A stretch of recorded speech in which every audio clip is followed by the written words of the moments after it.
बागपत विधानसभा seat पर हर चुनाव में पार्टियों का फेरबदल होता रहा है। ये कोई नहीं बता सकता कि ये सीट किस पार्टी के नाम है। 2017 के विधानसभा चुनाव में इस सीट पर भारतीय जनता पार्टी के योगेश धामा बहुजन समाज पार्टी के अहमद हमीद को 31,360 वोटों के अंतर से चुनाव हराकर विधायक बने थे। 2017 के विधानसभा चुनाव से पहले इस सीट पर 2 बार रालोद जबकि 1 बार बसपा का कब्जा था। वहीं पहली बार ऐसा हुआ है कि बागपत सीट पर जिस दल की प्रदेश में सरकार है उसी का विधायक भी चुना गया। आपको बता दें 2002 के विधानसभा चुनाव में इस सीट से राष्ट्रीय लोक दल से कौकब हमीद खान ने बसपा के साहब सिंह को हराया था।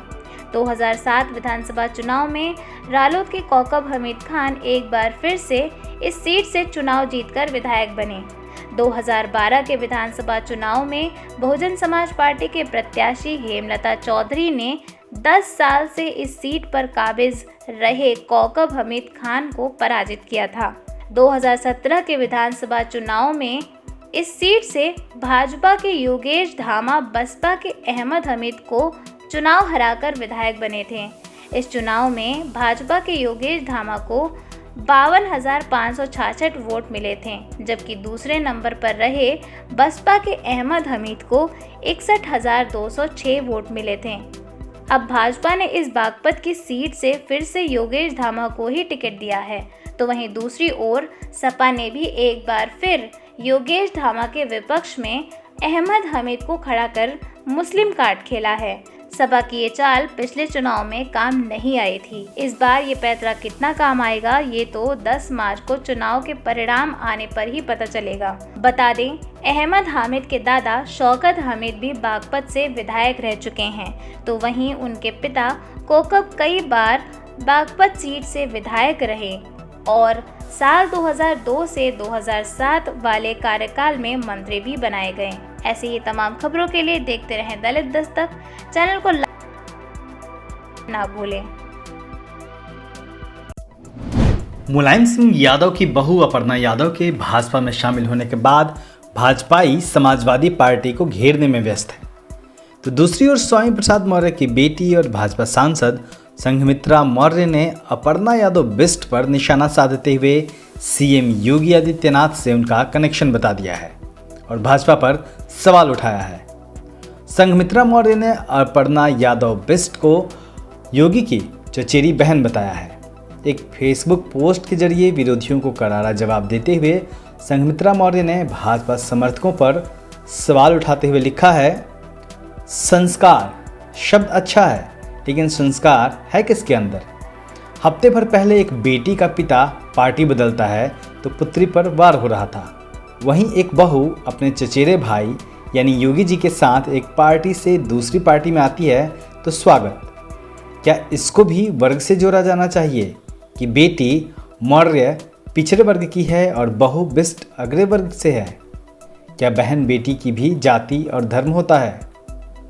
अगर भाजपा में आता है तो राष्ट्रवादी और वो वोट भाजपा को करेगा या नहीं, इस पे सवाल खड़ा करना तो दूर सोचा भी नहीं जाता, लेकिन पार्टी में रहने वाला राष्ट्रद्रोही उसके वोट पे सवाल खड़े हो रहे हों, ऐसा क्यों?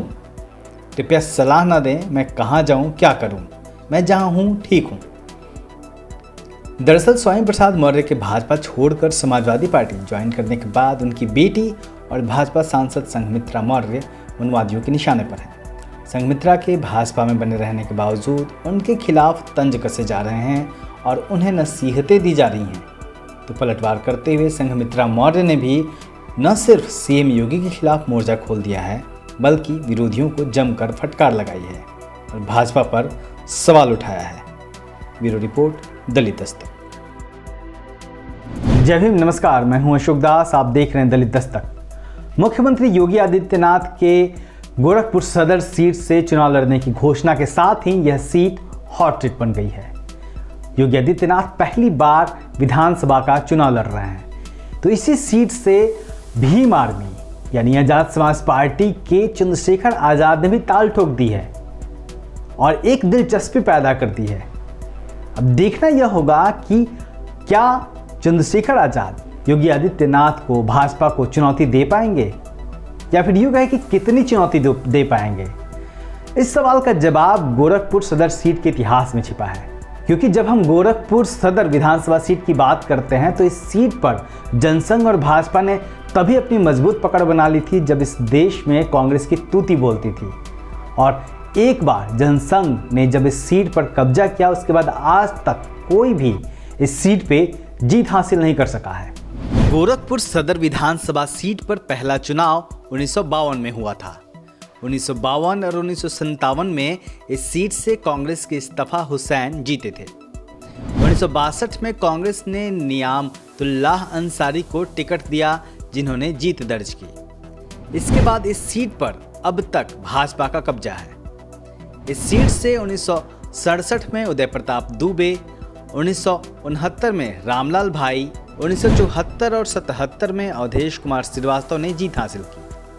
1980 और 1985 में पूर्व प्रधानमंत्री लाल बहादुर शास्त्री के बेटे सुनील शास्त्री भाजपा से विधायक बने, तो 1989 से 1996 तक लगातार 4 बार शिव प्रताप शुक्ला ने जीत दर्ज की।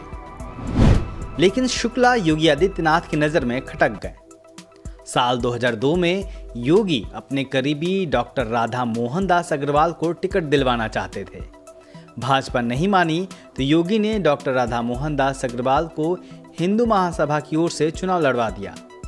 राधा मोहन दास अग्रवाल जीत गए, फिर योगी उन्हें भाजपा में ले आए। इस तरह इस सीट से शिव प्रताप शुक्ला का वर्चस्व खत्म हो गया और केंद्र में डॉक्टर राधा मोहन दास अग्रवाल और योगी आ गए। लेकिन पिछले कुछ सालों से राधा मोहन दास अग्रवाल और योगी के बीच खटपट बढ़ने के बाद अब योगी ने अपने शागिर्द अग्रवाल का पत्ता काटते हुए खुद गोरखपुर सदर सीट से दावा ठोक दिया है।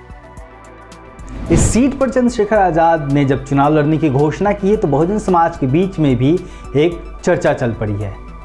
लेकिन इस सीट पर चंद्रशेखर आजाद योगी आदित्यनाथ को कितनी टक्कर दे पाएंगे, इसको समझने के लिए आपको गोरखपुर विधानसभा सीट और इसके जातीय समीकरण को समझना होगा।